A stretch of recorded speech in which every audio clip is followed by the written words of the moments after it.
Okay, so now we're going to work on our dynamic warm-up. This should be done pretty much before every activity. This is what's done when you come into class, whether you're doing private training or group training. This is a good way to start a nice warm-up prior to your runs, bikes. Pool will be a little bit more challenging on this, but you should find something to get activated in the pool. First thing we're going to start with is we're going to do a knee hug. Before he starts there, he's thinking little toe, big toe, heel, equal pressure all the time. His pelvis stays level. His belly button is pulled up and under. He's got that pelvis nice and tight, and his shoulder blades are back and down. There's 4 positions that we're going to do in this warm-up. The first one is a knee hug. So he's going to grab that knee, pull it straight up to him. Good. And then he would step down, do the other side. Now, if you don't have much space to travel, you can stand in place and do this. Just alternate legs, almost like a little marching. And you'll notice as he's doing this, that left leg, his hip starts to elevate. It starts to go up a little higher than it does on the right side as he goes back and forth. He's going to try to balance that out and stabilize it.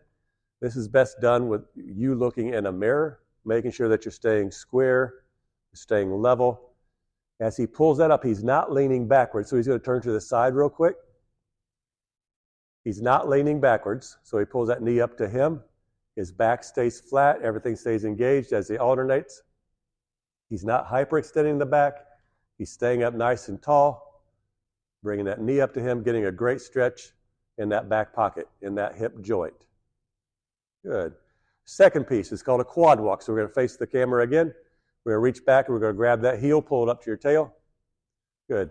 He stays up nice and tall. That knee stays in and back. So if he lets the leg fall out to the side, that's not where we want to go. If he's tipping and rotating, he wants to stabilize that. He'll step down, grab the other side.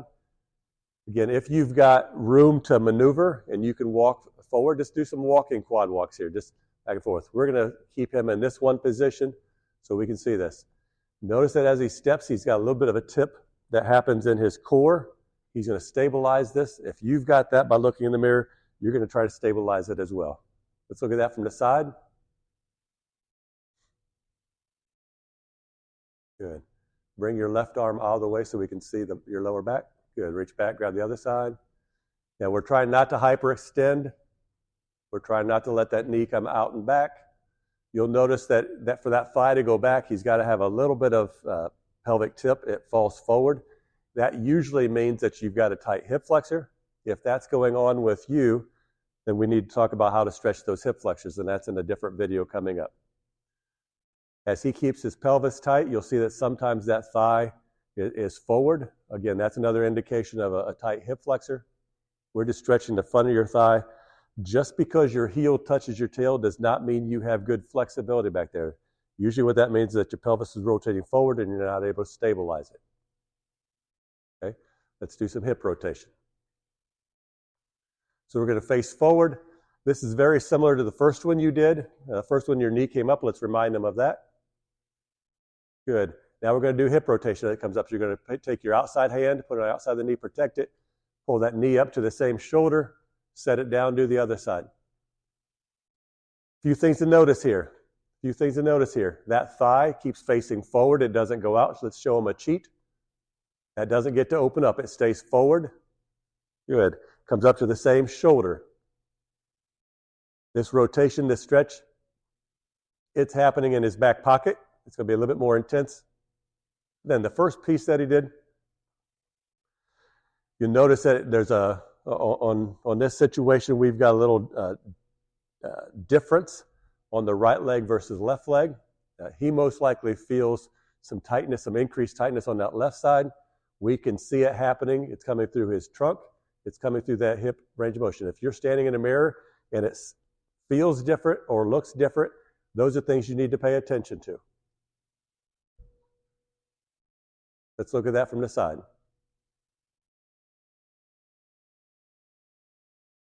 Good. Now on this, there's not a whole lot to see relative to the hip, but I want you to see that the shoulders are back, the back stays flat, and it got a big stretch. If you can get that knee up to your shoulder, that's great. Many times it's only going to happen to about 90 degrees or 100 degrees before you get that stretch. Okay. And the last piece is a side lunge, and you would do this traveling. He's going to stand in one position and show you this, but we're trying to stretch out the inner thigh. So we're going to step off to the side and just hold for a second. Now, key points here is the feet are always facing forward. And so whichever direction he's going to go, he's going to put that knee over top of the foot. He's going to try to get his foot and his thigh in the same plane. So he's going to shove his booty out to the outside. If he can't get his thigh and his foot in the same plane, he's going to shorten his stance. Good. And then he's going to slide back out to that same direction. And you see how that thigh now is parallel to that foot. As he's going down, the trail leg stays straight. Let's try the other side. With the trail leg staying straight, he's feeling the stretch mainly on the inside of that trail leg. That's what our focus is. We're going to get a little quad burn, a little quad activation on the bent knee. The straight knee is being stretched as the adductor. And you're just alternating back and forth a few times. If you've got space, you can travel in a distance. You would just rotate it back and forth. Let's look at this from the side.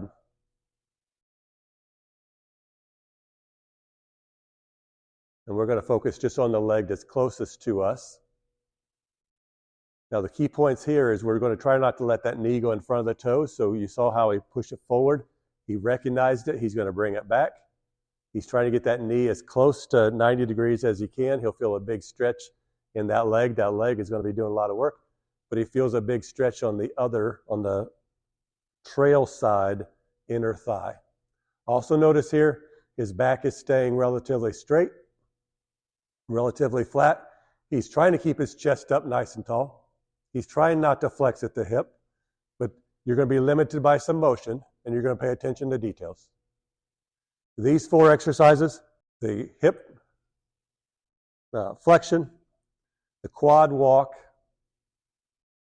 the hip rotation, and the side lunge, this gets pretty much all the way around that hip and that thigh, gets it activated, gets some good flexibility in it.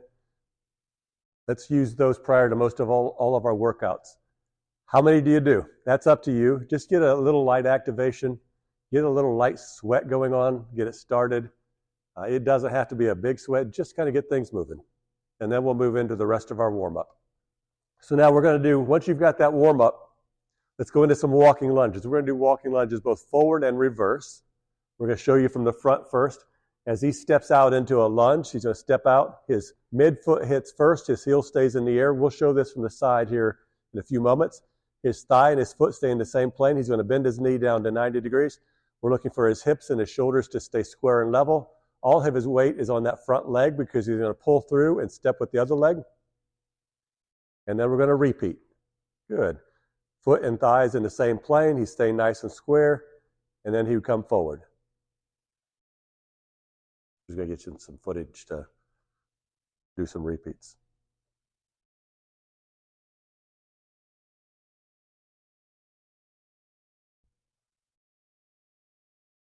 As you stand up, this can look an awful lot like that RDL, checking your balance, checking your hip levelness. Are your hips level? That's what you're checking. How's your balance? If you don't have good single leg balance, it's going to be harder to run. It's going to be more likely that you're going to get injured. Okay. While we're here, let's see this going in reverse. So he's going to stay on the front side. Now, when you're going forward, that front leg takes all the weight or as much weight as you can get, and then you pull forward with it. And the way back, both legs have equal amount of pressure on them, and then he's going to scissor his legs. He's going to squeeze them together as he steps backwards. A step back, get all the way down, nice and tight, and he's going to step all the way through.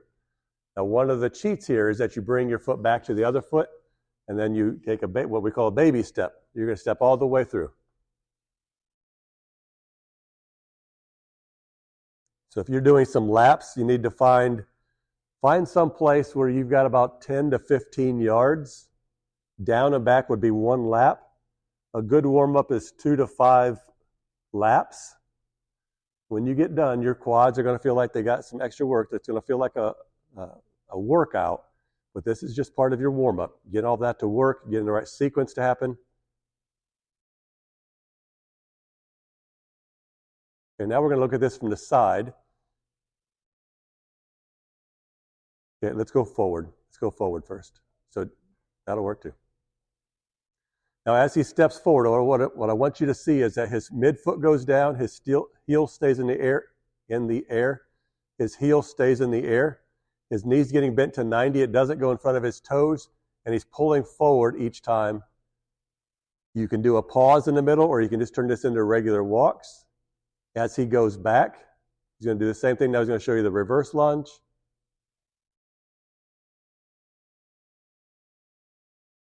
We're looking for that back to stay straight. Knee gets to 90. Heel stays off the ground. Good. Let's just do a couple more lengths, a couple more laps.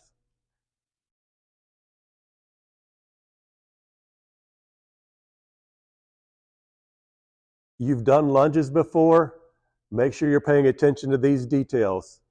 Just because you're doing what you have done before as a lunge doesn't mean that you've been doing it right. Pay attention to these details. Let's work closer to perfection.